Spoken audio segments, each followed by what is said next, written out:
So how do you help a girl trust herself when everyone else has an opinion? That question comes up a lot, especially for parents and mentors and teachers. They're watching these girls navigate school, friendships, social media, sports, and quite frankly, expectations that seem to multiply overnight. Because it's not just one voice anymore. It's peers, coaches, teachers, algorithms, headlines, trends, and yeah, well-meaning adults. And when a girl is surrounded by opinions, well, confidence doesn't disappear because she's weak. It disappears because she's overwhelmed by input without a system for sorting through it. Most girls aren't taught how to decide what deserves their attention and what doesn't. They're taught how to comply, how to perform, or to avoid conflict. So when everyone has an opinion, well, their own voice, it kind of gets drowned out. That's one of the core reasons I wrote my book. I kept seeing girls who they're thoughtful and capable, and they're just constantly second guessing themselves. And not because they didn't know what they believed, but because they didn't trust that belief enough to stand on it. We were telling girls to be confident without teaching them how to actually evaluate the influence. You see, confidence can't survive without discernment. In my work, confidence is built through 3 ingredients that work together and create a recipe, especially in moments like this. That first ingredient, and I've mentioned it a lot, but it's grit. Grit helps a girl take action even when she's unsure. She doesn't know what the results are going to be, but she does it. It's what allows her to try something before she feels validated. And without it, well, she has to wait for permission. And who wants to wait for permission? The second ingredient is moxie, and that's what allows her to stay grounded after she's questioned, challenged, or misunderstood.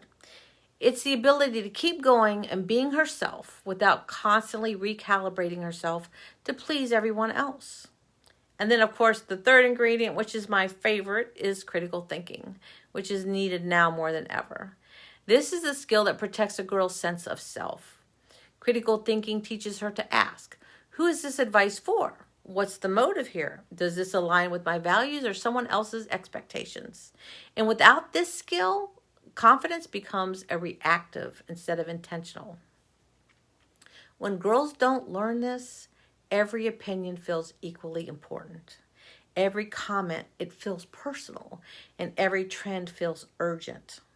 And one of the reasons I created the workbook alongside the book is because these aren't ideas girls can just hear once and absorb. No, they need to practice sorting the information, reflecting on their experiences, and recognizing patterns in how they respond to pressure.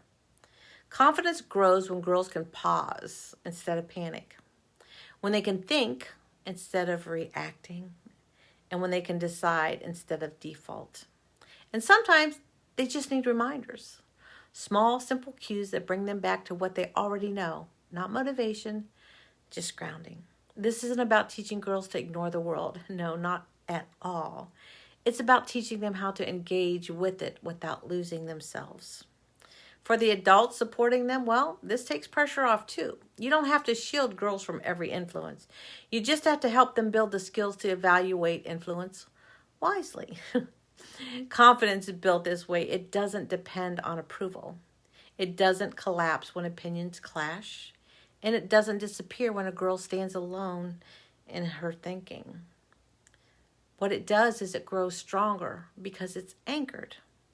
If you've ever worried that a girl is listening to everyone except herself, that's exactly the gap this work is meant to address. Not by telling her who to be, but by teaching her how to trust her own judgment. Confidence, it isn't about having fewer voices around you. It's about knowing which one of those voices really matter.